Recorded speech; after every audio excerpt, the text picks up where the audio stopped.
आप 2 दिन से श्रवण कर रहे हैं और ढोलक पे उनका साथ दे रहे हैं हरीश आर्य जी। आप सभी का स्वागत, आपका स्वागत है, अभिनंदन है और 1 घंटे तक आप अपना मधुर कार्यक्रम हमारे। आइए एक बार सभी सीधे बैठेंगे। अभी ये देखना है इस सभा में बूढ़े कितने और नौजवान कितने, क्योंकि नजर में तो सारे नौजवान आ रहे हैं।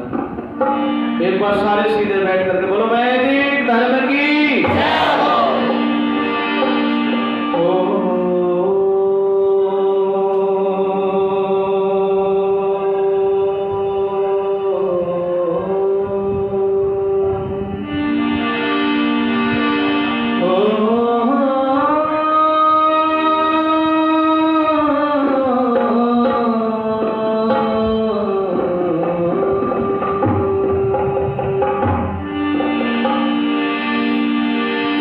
स्वस्ति पंथा मरुचरेम सूर्य चंद्रमसा विव पुनर्दता जानता संगमे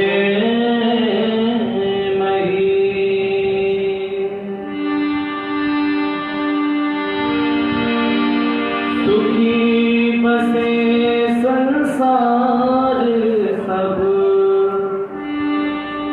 दुखिया रहे न कोई।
मैंने किया ना कोई दान धर्म, मैंने किया ना कोई दान धर्म, छल से भरे हैं मेरे सारे कदम, हो छल से भरे हैं मेरे सारे कदम।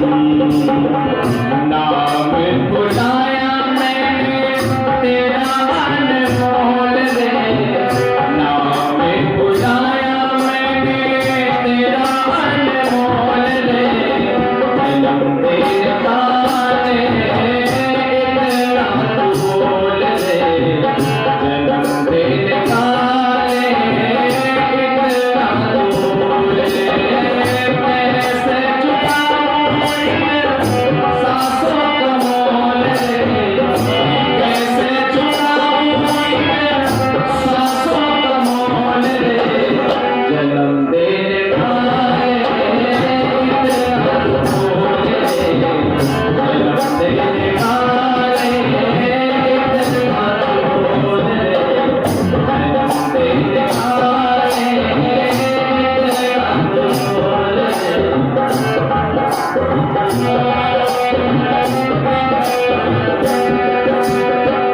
मत मेरा हमेशा मैं चोर चोर, मत मेरा हमेशा मैं चोर चोर, मंजिल से ना भगवन मैं दूर दूर, मंजिल से ना भगवन मैं दूर दूर।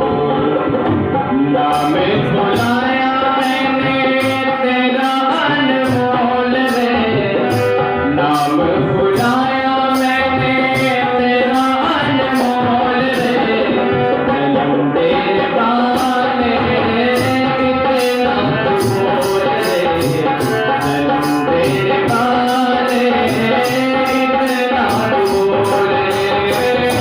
कैसे चुकाऊं सांसों का मोल रे, कैसे चुकाऊं सांसों का मोल रे, जन्म देने वाले इतना तू बोल रे, जन्म देने वाले इतना तू बोल रे। कैसे चुकाऊं सांसों का मोल रे, कैसे चुकाऊं सांसों का मोल रे, जन्म देने वाले इतना तू बोल रे, जन्म देने वाले इतना तू बोल रे, जन्म देने वाले इतना तू बोल रे, जन्म देने वाले इतना तू बोल रे।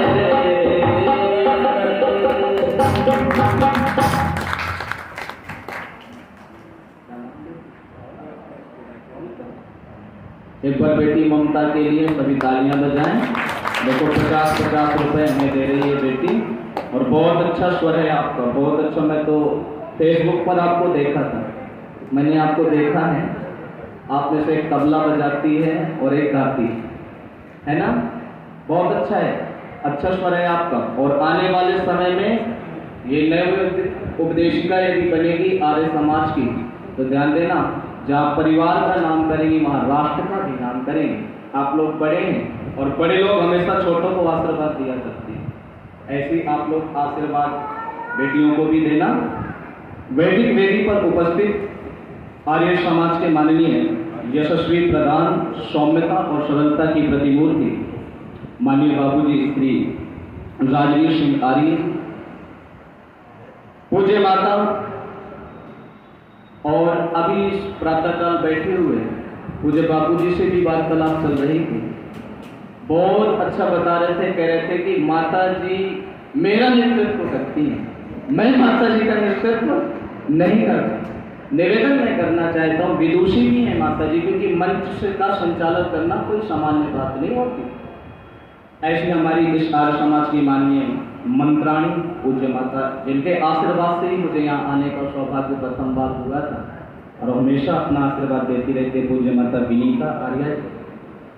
इसी आर्य समाज के माननीय कोषाध्यक्ष, बहुत ही सौम्यता और सरलता है जिनके अंदर, सम्मानित भ्राता नरेश कुमार आर्य, कुशल आर्य समाज के पुरोहित धर्माचार्य पूज्य पंडित सुरेश चंद्र शास्त्री जी, मेरे साथ ढोलक पर संगति कर रहे प्रिय हरीश जी, पूजा की योग वंदनिया मातृशक्ति, धर्म के अभिलाषी बंधुओं एवं प्रिय बच्चों, मैंने अभी चंद पंक्तियां आप सभी के मध्य में निवेदित किया था कि कैसे चुकाऊं इन सांसों का मोल रे, और जन्म देने वाले जितना तू बोले। उस परम पिता परमेश्वर ने ये जो हमें श्वास दे रखी है ना, इसका हम मोल बोलो नहीं चुका सकते। अच्छा एक बात बताओ, यदि कोई व्यक्ति आपसे कर्जा ले या आप किसी व्यक्ति से कर्जा लो तो बदले में देना पड़ता है। अच्छा उसके बाद क्या करना, देना तो देना ही पड़ता है, धन्यवाद भी बोलना पड़ता है, बोलते हो ना। सामान्य सी वस्तु के लिए आप उस व्यक्ति को धन्यवाद कहते हैं, थैंक यू कहते हैं, लेकिन उस ईश्वर ने हमें कितनी सारी चीजें दे रखी है, श्वास दे रखी है, चलने की शक्ति दे रखी है, लेकिन उस ईश्वर के प्रति हम कभी भी उसका धन्यवाद बोलो नहीं करते। जिस समय भक्ति की बात आती है, ऋषि से प्रश्न किया गया, महर्षि ये भक्ति क्या है? तो ऋषि कहते हैं संपूर्ण दुखों से छूट जाने का नाम बोलो भक्ति है। और आप लोग ईश्वर स्तुति प्रार्थना उपासनाओं के मंत्रों को पढ़ते हो, उसमें क्या है? ईश्वर की स्तुति प्रार्थना और उपासना। यदि हमें किसी व्यक्ति से किसी चीज की आशा है, आकांक्षा है कि मुझे वो चीज प्राप्ति हो, तो बोलो उसकी पहले क्या करते हैं? स्तुति करते हैं कि उससे मिल सकता है, फिर उससे प्रार्थना करते हैं भैया दे दे, बोलते हैं ना। पहले उसकी स्तुति करते हैं कि वो व्यक्ति दे सकता है, उससे मेरी आशा है कि वो मुझे दे सकता है। वहां पर इसी का ही तात्पर्य है कि जब आप ईश्वर से, वहां पर भी आप मांग रहे हो, ईश्वर से आप मांग रहे हो। और क्या मांगते हो? तो पहले ही मंत्र कहता है विश्वानि देव सवितर्दुरितानि परासुआ यद भद्रम तन्न आसुआ। पहले मंत्र में आप लोगों ने क्या मांगा? हे ईश्वर, हे सकल जगत के उत्पत्ति करता, सामग्र ऐश्वर्य युक्त शुद्ध स्वरूप परमेश्वर, आप कृपा करके हमारे दुर्गुण दुर्व्यसन और दुख दूर करो। दुखों की प्राप्ति ना हो, सुखों की प्राप्ति हो, ये प्रार्थना आप करते हैं। लेकिन ध्यान दीजिएगा, सुख तभी प्राप्त होगा जब आप लोग उसकी आज्ञाओं को पालन करेंगे। तेना तेना भूंजिता की भांति आप अपने इस जीवन को प्राप्त करेंगे। कविरत्न प्रकाश आर्य जी ने बहुत सुंदर ये पंक्तियां लिखी थी कि यदि मनुष्य सुख चाहते हो तो क्या करो? कि सुख चाहे यदि नर जीवन में जप ले प्रभु नाम प्रमाद न कर। सुख चाहे यदि नर जीवन में जप ले प्रभु नाम प्रमाद न कर। मैं भगी सुमिरने योगी सखा, मैं भगी सुमिरने योगी सखा, बस और किसी को याद न कर। सुख चाहे यदि नर जीवन में जप ले प्रभु नाम प्रमाद न कर। एक बार पूज्य आचार्य जी हम सभी के मध्य में पधार गए। आचार्य विश्वनाथ विद्यार्थी जी के लिए सभी मिलकर के तालियां बजाएं। ओ सुख चाहे यदि नर जीवन में जप ले प्रभु नाम प्रमाद न कर।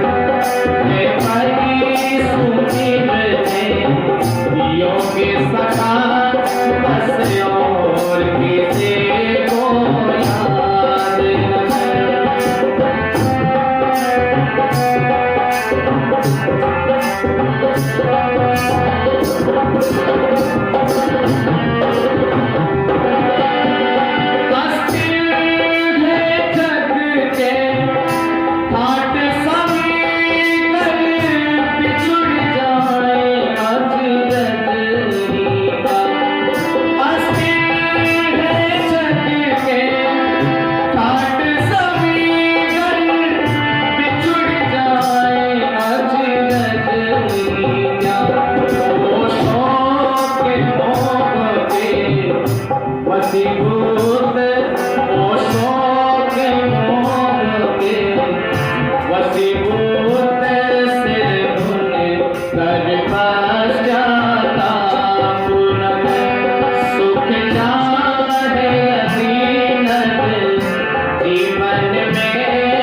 सानिध्य को बोलो प्राप्त करना पड़ेगा।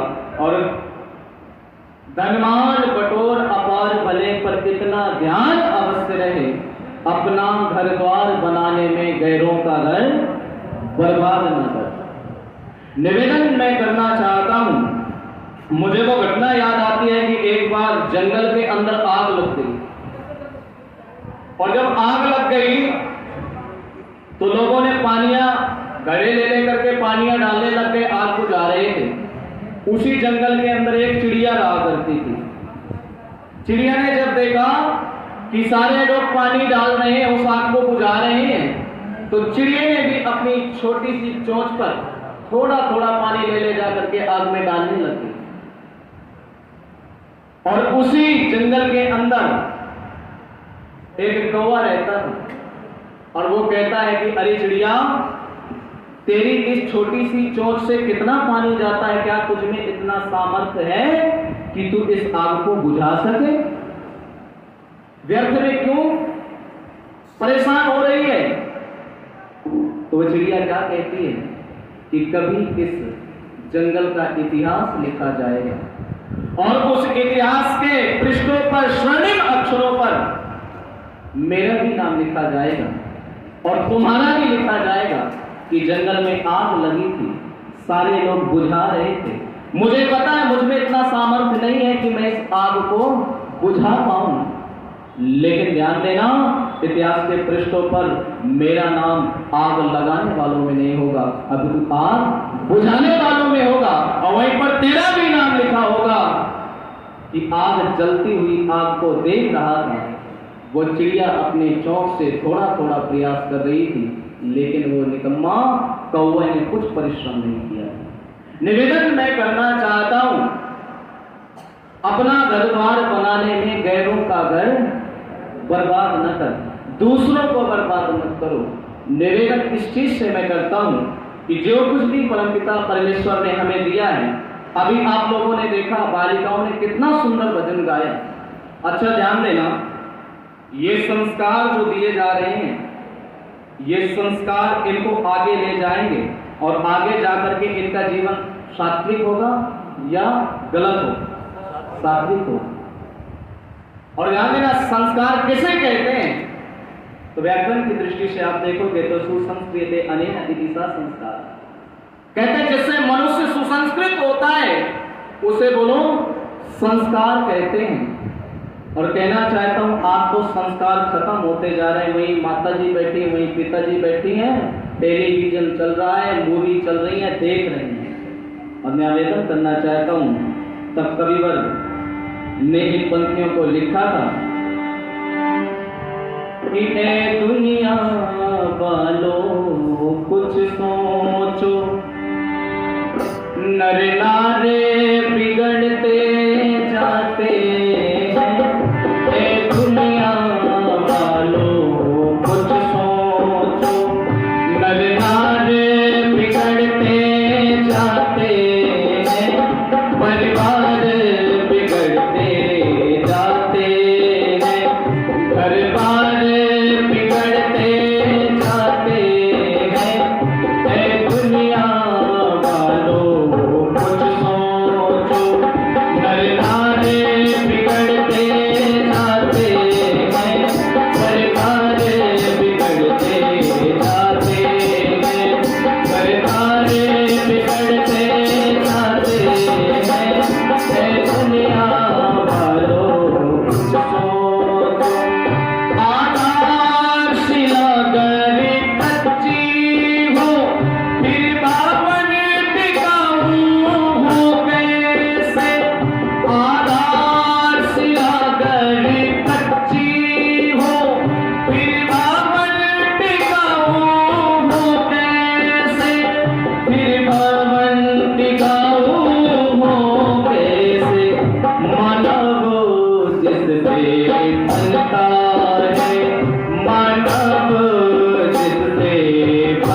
जाते हैं, नर नार बिगड़ते जाते हैं, परिवार बिगड़ते जाते हैं।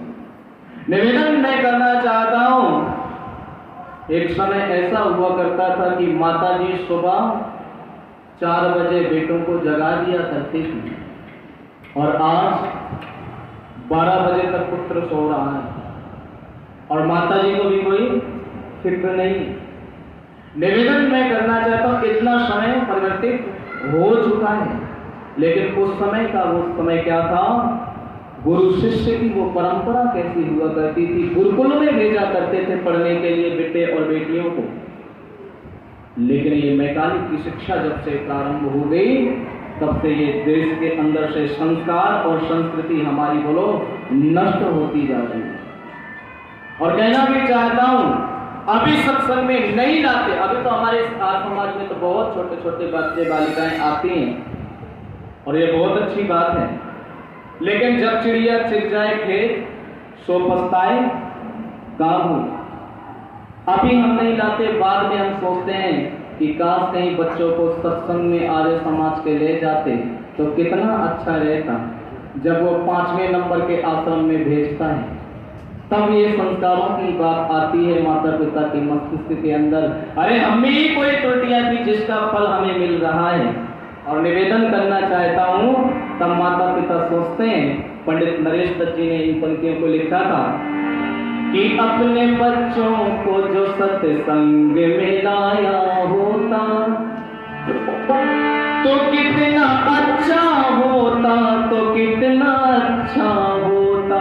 अपने बच्चों को जो सत्संग में लाया होता, अपने बच्चों को जो सत्संग में लाया होता तो कितना अच्छा होता, तो कितना अच्छा होता, तो कितना अच्छा होता, तो कितना अच्छा होता। घर में रहने का सद्व्यवहार सिखाया होता, घर में रहने का सद्व्यवहार सिखाया होता तो कितना अच्छा होता, तो कितना अच्छा होता, तो कितना अच्छा होता, तो कितना अच्छा होता।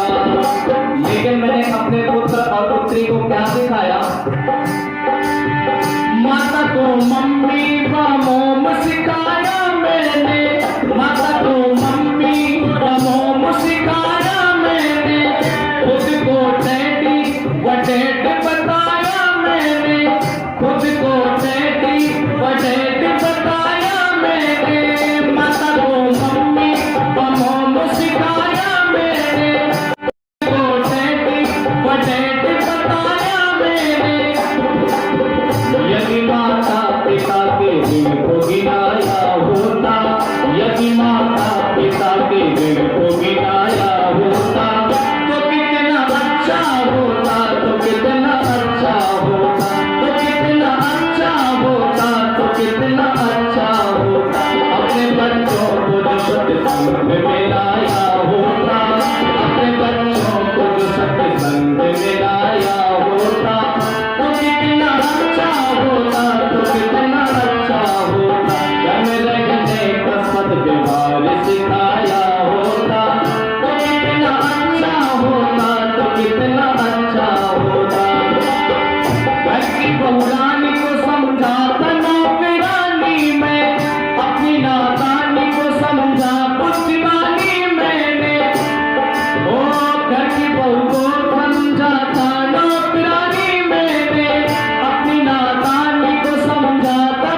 बचपन से सिखाया होता, गीत यदि उनको बचपन से सिखाया होता तो कितना अच्छा होता, तो कितना अच्छा होता।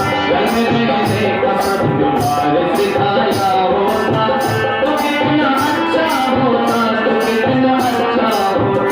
अपने बच्चों को जो सत्संग मिलाया होता, अपने बच्चों को जो सत्संग मिलाया होता तो कितना अच्छा होता, तो कितना अच्छा होता, तो कितना अच्छा होता, तो कितना अच्छा होता, अच्छा होता, तो कितना अच्छा होता, तो कितना अच्छा होता।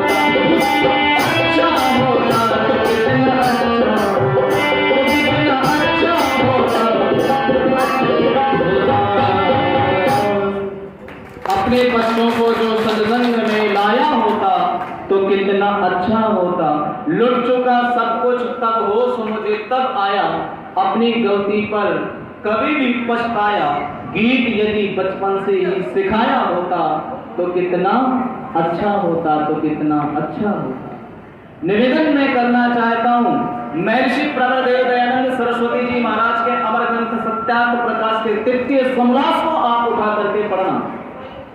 माता का क्या दायित्व है, पिता का क्या दायित्व है, इस विषय पर लिखते हैं। और क्या कहते हैं कि प्रशस्ता धार्मिकी विदुषी माता विद्यते यश मातृमा।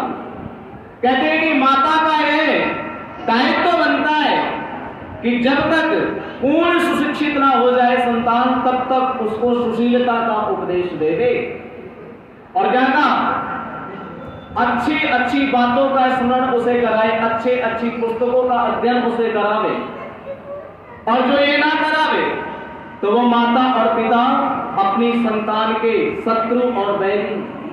श्लोक आपने पढ़ा होगा, माता शत्रु पिता बैरी ये न बालो न पाठिता ना सो बदे सभा मध्य हंस मध्य बगो यथा। कहते हैं कि जो माता पिता अपने पुत्र और पुत्री को शिक्षा ना दिलावे तो वो माता पिता अपनी संतान के शत्रु और बैरी। निवेदन मैं करना चाहता हूं, इसलिए शिक्षा का महत्वपूर्ण स्थान दिया है। ये कहा कि इस विद्या से धर्म की उन्नति होती है, आत्मा की उन्नति होती है।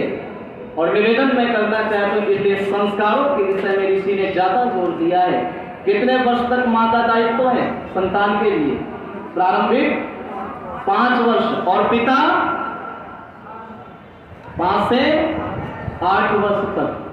और 8 वर्ष के पश्चात यज्ञोपवीत आदि वेदांत संस्कार आचार्य कुल में होता है और वहां पर जाकर के वो अध्ययन करता है और वहां से जब स्नातक बन करके आता है।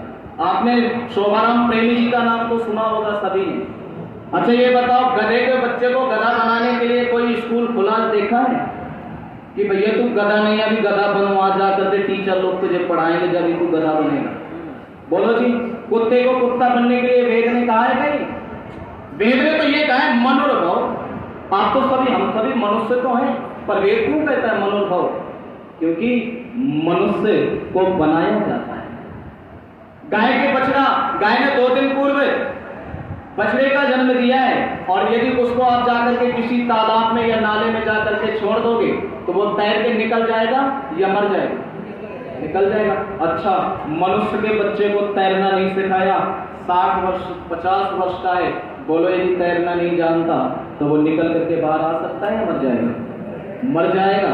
कवि शोभाराम प्रेमी जी ने इन पंक्तियों को लिखा था कि पशु पक्षी सब अपने बच्चे अपने समान सही जनते हैं, पर बिना बनाए मनुष्य बच्चे कभी मनुष्य नहीं बनते। पशु पक्षी सब अपने बच्चे अपने समान सही जनते हैं, पर बिना बनाए मनुष्य बच्चे कभी मनुष्य नहीं बनते। कौन मनुष्य को मनुष्य बनाता है? पहली माता, दूसरा पिता, तीसरा आचार्य शिक्षक हो।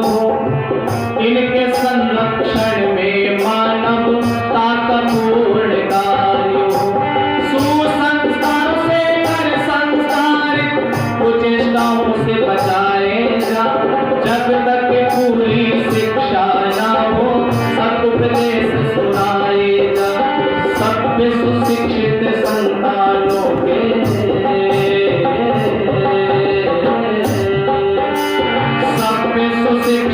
संतानों के साधन ये ही बनते हैं, पर बिना बनाए मनुष्य के बच्चे कभी मनुष्य नहीं बनते हैं। पशु पक्षी सब अपने बच्चे अपने समान नहीं बनते हैं, पर बिना बनाए मनुष्य के बच्चे कभी मनुष्य नहीं बनते हैं।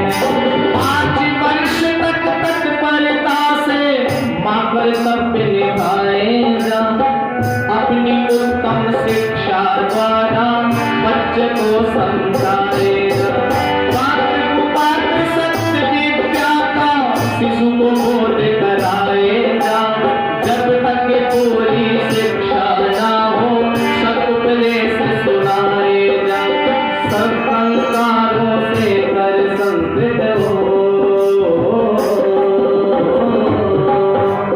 सुसंस्कार से कर संस्कारित, वही मनुष्य को बनते हैं, पर बिना बनाए मनुष्य के बच्चे कभी मनुष्य नहीं बनते हैं।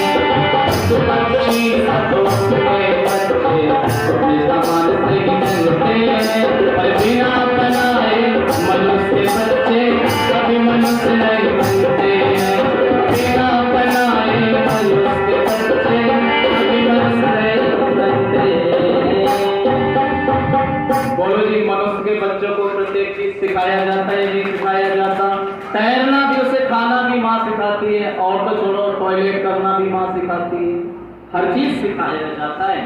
इसलिए मैं निवेदन करना चाहता हूँ कि ये संस्कार देने का कार्य जो प्रथम यदि कोई गुरु है तो उसका नाम बोलो माँ है। और माँ जैसा चाहे, इसलिए क्या कहा, माता निर्माता भवती, माँ जैसा चाहे वैसे बच्चे को बना सकती है। और निवेदन मैं करना चाहता हूं, आपने हाडा रानी का नाम सुना है? सुना होगा, हांडा रानी का नाम आपने सुना होगा। निवेदन मैं करना चाहता हूं, जब आप उसके जीवन को उठा करके पढ़ोगे, क्योंकि आज मैं नौजवानों को देख रहा हूं तो मेरा दिल कहता है कि राष्ट्र के प्रति वार्तालाप आप लोगों से की जाए। हांडा रानी का विवाह अभी हुआ है, और विवाह की अभी जो है ना मेहंदी तक अभी नहीं धुली है, छूटी है, और देखती है कि मेरे पति के पैर डगमगा रहे हैं, काश कहीं ये रण में जाना छोड़ ना दे। भले ही समझा बुझा करके अपने पति को भेजा। विवाह के केवल 5-6 दिन हुए हैं, अपने कर्तव्यों से पीछे ना हटे। वो कहती है, पतिदेव आप जाओ तो सही। चूड़ावत गया हुआ है रण के अंदर, सैनिक को भेजता है कि जाओ रानी का ख्याल पूछ करके आओ, कैसी है रानी मेरी।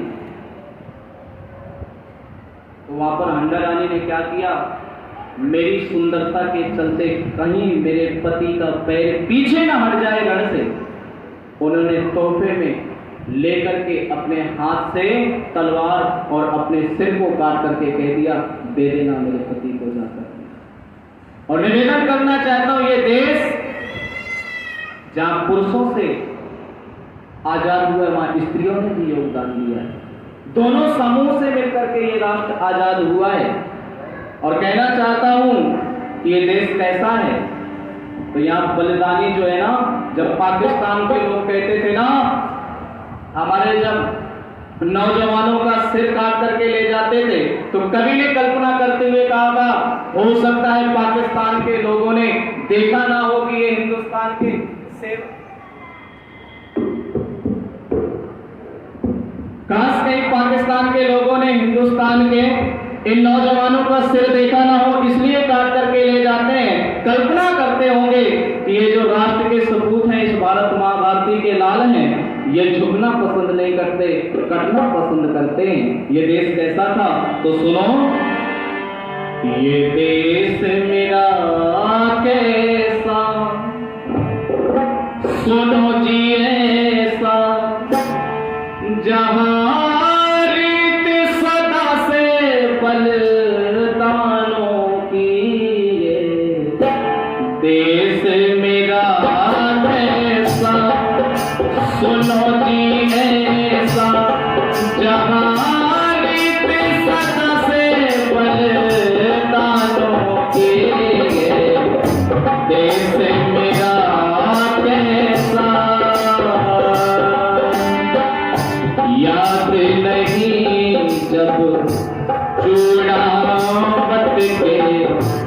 पगड़न में थे रुकने लगे, याद नहीं जब चूड़ावत के पगड़न में थे रुकने लगे, पतन पे रानी के बारी थे वो तो शोले उठने लगे, चंद्र समुख सर काट दिया,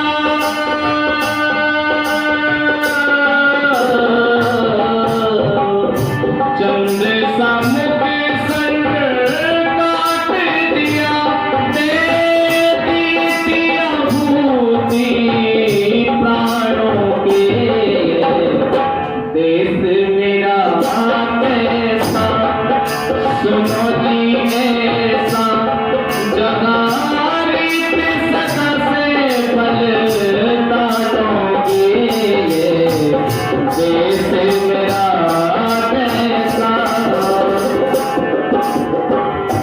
याद नहीं वो बेटी चंपा के बलिदानों की गाथा, याद नहीं क्या बेटी चंपा के बलिदानों की गाथा, भूख से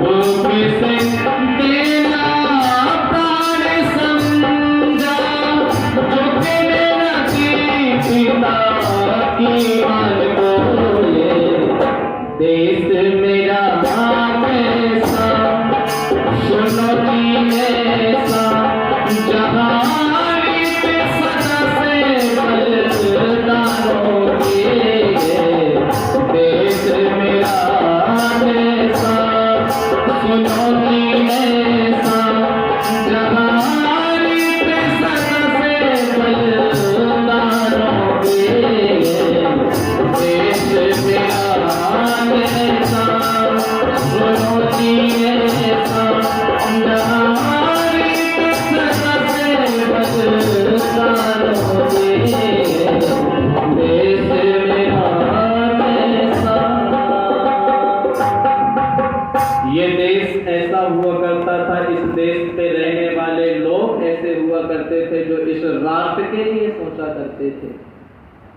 कभी आप सरदार भगत सिंह के जीवन को उठा करके पढ़ना, 8 वर्ष का वो नौजवान भगत सिंह, एक बार उनके दादाजी, कोई उनके भगत सिंह के दादाजी का नाम कोई बता सकता है क्या था?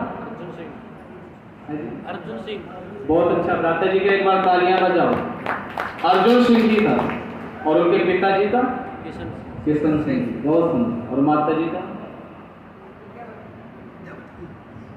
बाबू जी, उनसे पूछना, नौजवान विद्यावती जी, बहुत अच्छा आप अध्ययन करते हैं।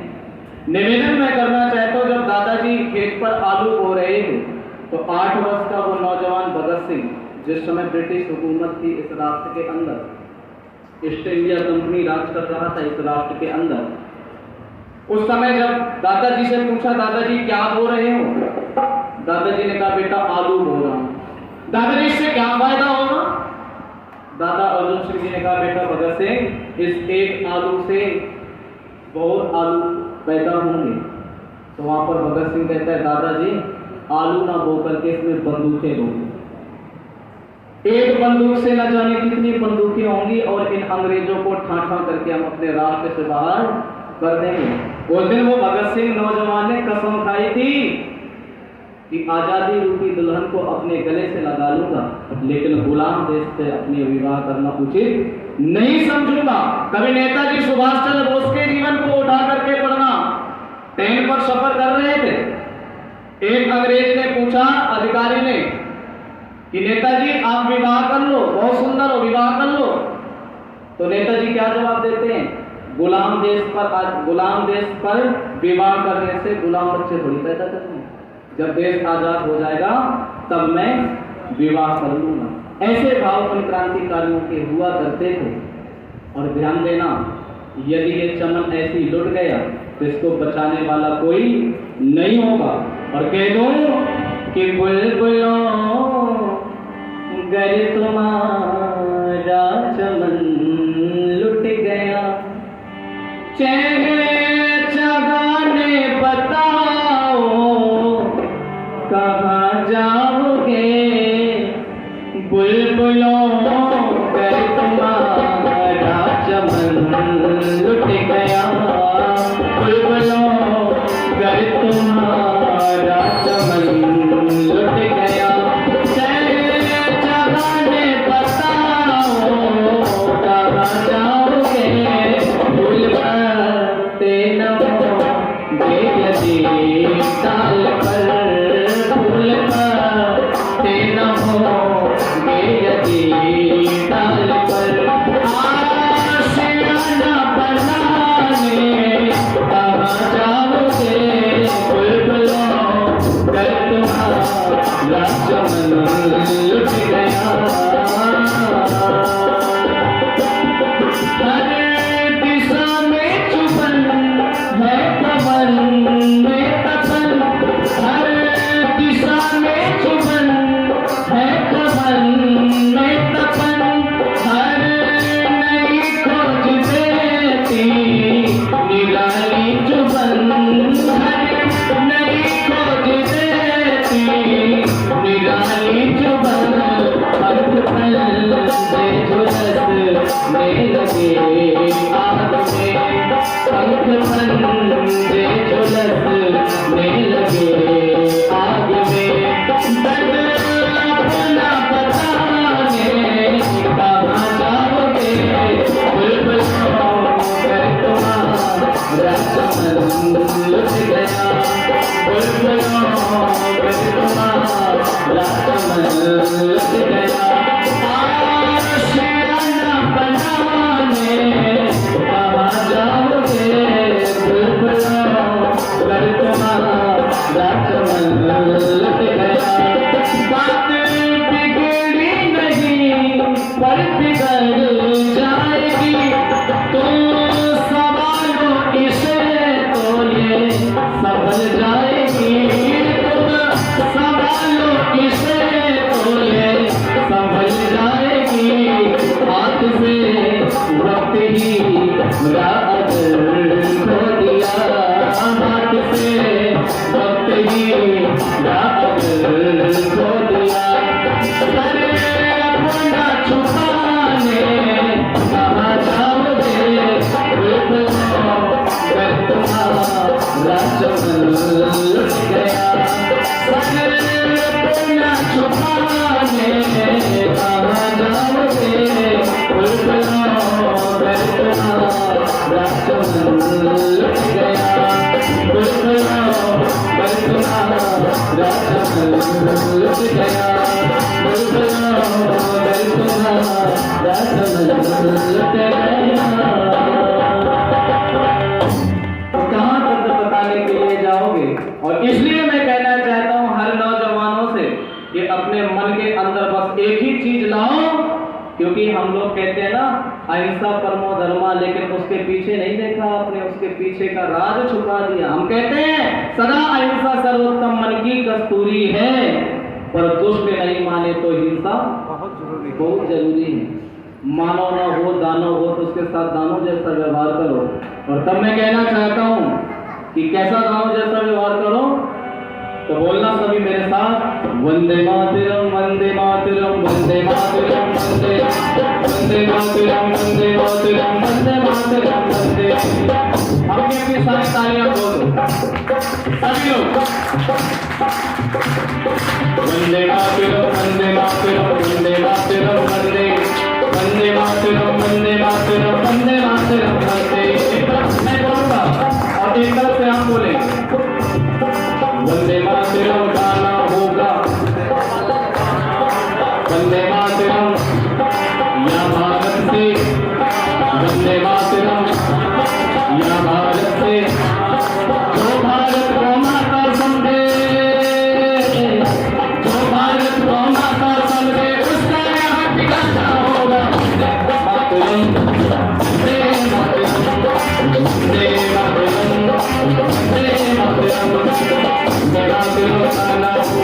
या भारत से जाना होगा, वंदे मातरम गाना होगा, या भारत से जाना होगा। भारत को माता समझे,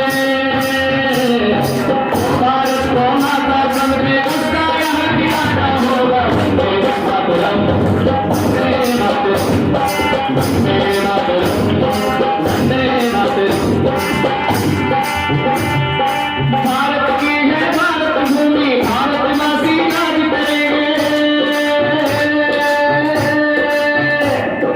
भारत की है भारत भूमि, भारत मासी राज करेंगे। पेट में जिनके दर्द उठेगा उनका सही इलाज करेंगे, पेट में जिनके दर्द उठेगा उनका सही इलाज करेंगे। भारत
समय का ध्यान देना पड़ता है, मैं सुनाता जाऊंगा और आप लोग सुनते चले जाएंगे।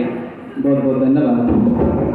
अभी पूज्य माता जी ने हमें 50-50 रुपए दिया था, उस माता जी का बहुत बहुत धन्यवाद। हमारे दादा जी दे रहे हैं, उनका भी बहुत बहुत धन्यवाद। आप लोगों ने बड़ी दृढ़ता के साथ सुना और शाम को इससे भी ज्यादा संख्या आनी चाहिए, लगना चाहिए कि शाम में भी राष्ट्रभक्ति गीतों का कार्यक्रम होगा यदि नौजवान आएंगे। देखो मैं भी आपकी उम्र का हूँ और ये देखो यदि मैं इस कार्य को करता हूँ तो आपको तो इससे प्रेरणा लेनी चाहिए। क्यों जी, लेनी चाहिए ना? बोलो जोर से, लेनी चाहिए। या मैं भी आपकी तरह पहनूं पैंट शर्ट? बोलो, राष्ट्र की रक्षा किससे? युवाओं से होती है ना। तो इसलिए आप जितने युवा हैं, शाम में युवाओं की टोली आनी चाहिए। आएगी? बोलो, आज ही युवाओं, जोर से बोलो, आएगी? तो बोलो भारत माता की जय हो। बहुत बहुत धन्यवाद। आप लोगों ने मेरे व्याख्यान को बहुत अच्छे से सुना, बच्चों को सुना। इति ओम शांति।